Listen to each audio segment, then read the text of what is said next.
सुन Wukong यानी हनुमान जैसा शक्तिशाली बंदर योद्धा एक बार फिर शानदार अंदाज में सामने आता है। तभी उसका सामना एक पुराने दुश्मन से होता है। वुकोंग ध्यान से देखता है और पहचान लेता है कि यह वही किंग है, शेर राजा है, जिसे उसने कई साल पहले बुरी तरह हराया था। लेकिन शेर राजा अपनी पुरानी आदत नहीं छोड़ता। वह फिर से धोखे से हमला करने की कोशिश करता है। उसे लगता है कि वुकोंग पहले से कमजोर हो गया है, इसलिए वह आसानी से जीत जाएगा। वुकोंग कुछ ही पलों में उसे धूल चटा देता है और शेर राजा का अंत हो जाता है।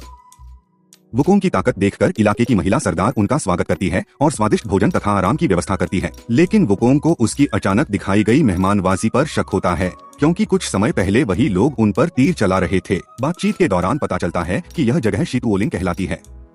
कुछ साल पहले तक यहाँ सब कुछ सामान्य था, लेकिन अचानक जंगल के जानवर भयानक राक्षसों में बदल गए। वे गांव वालों और बच्चों का शिकार करने लगे। लोग डर के साए में जीने को मजबूर हो गए। इस इलाके पर 3 भयंकर राक्षस राजाओं का राज है। पहला है शेर राजा, जिसके बारे में कहा जाता है कि वह एक ही बार में पूरा पहाड़ निगल सकता है।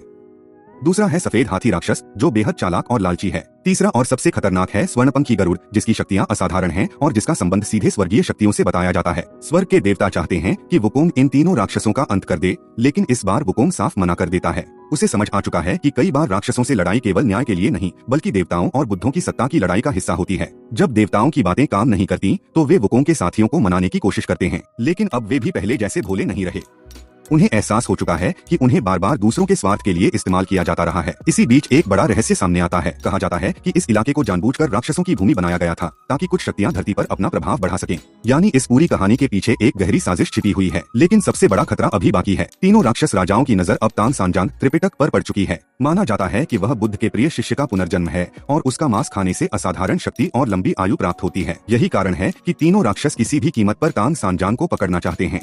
अब वुकोंग और उसके साथियों के सामने सबसे बड़ी चुनौती है अपने गुरु की रक्षा करना और इस खतरनाक साजिश का सामना करना।